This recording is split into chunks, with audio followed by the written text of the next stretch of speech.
Marcus, why are you only wearing school t-shirts? They're the only clothes I have. I have no fashion sense. I have no money to buy lights, so I went to steal some lights from my mum. Lighting!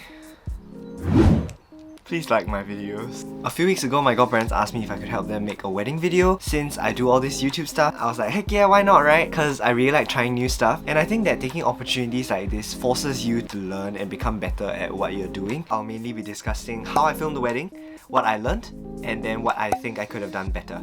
So first off, I went to get some inspiration. I went to find wedding videos that were super lit and tried to see what the videos did well. The videos that I watched were from a group of YouTubers that really shaped the way I think. They're called Just Kidding Films. A few of their members, Bart and Gio, Casey and Tiffany, David and Mariel, they all have their wedding or proposal video online and they were so good. I also watched PewDiePie's wedding video. In fact, I ripped off the song from theirs. I also went to watch some wedding video tutorials. This one was pretty good, but it was really long. So the main takeaways from these videos was how the story of a wedding video is usually built. It goes from preparation, then to a journey of the couple, and then maybe there's some dialogue between the couple or maybe with the family members. Then you have the part where they actually get married, and then you have a celebration. So to make sure that I had the material for this story, I went to the bride and groom's house a bit earlier. I talked to them for a bit, asked them a few questions, and get some dialogue to really show off their dynamic as a couple. So my second and most important point is actually your B-roll, which is just the extra footage that shows the context and different perspectives of the story, and anything that's playing over the video is considered B-roll. You have to make sure that you capture a lot of different angles,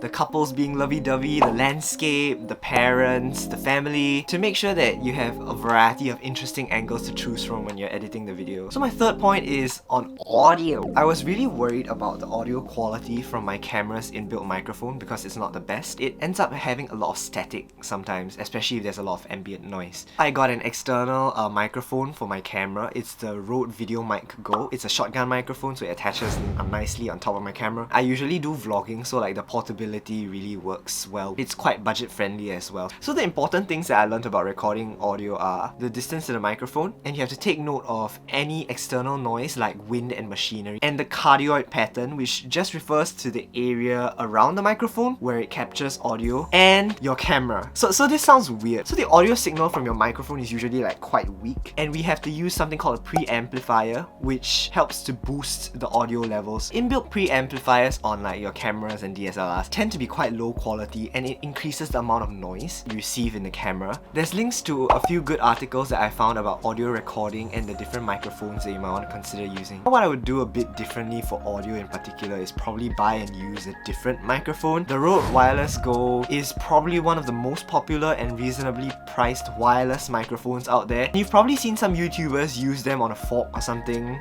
Sneaky Sushi, Alfie Yip, they're great YouTubers. So the Wireless 2 has two transmitters for you to record audio. It captures it to the external receiver. I would have thrown one of the microphones on the bride and groom. It would be even better if you got a lavalier microphone, which is like the tiny ones. Side note, check out the links in the description below for my whole setup and the gear that I use, and recommend they help support the channel and my broadcast at the same time.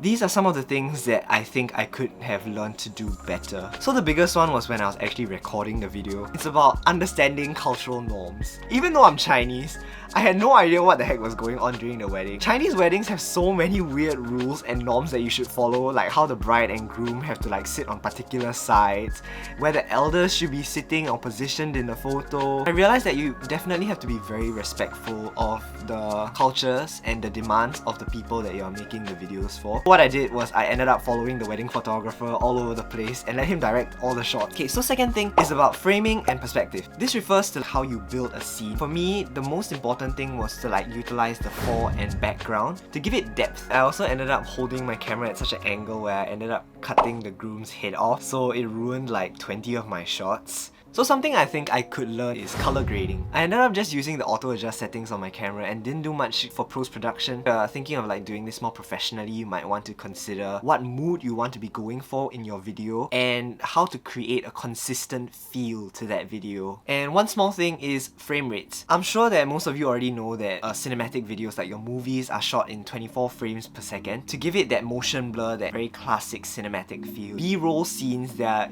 usually recorded at 60 frames frames per second for you to slow it down for that slow movement cinematic pan kind of feel. Since it was a bit troublesome for me to keep switching frames, I just ended up shooting everything at 60 frames. Yeah, so thanks to my friend Ming Kang for giving me advice on how to record shit. I love you, thank you. But actually that brings me to the end of all the advice and stuff that I've learned. Yay! Stay tuned for more videos, losers. I love y'all, bye! I haven't made videos because I'm a lazy piece of shit and I feel like I take too much time to edit my videos, so I decided I'll just end up making like low quality content.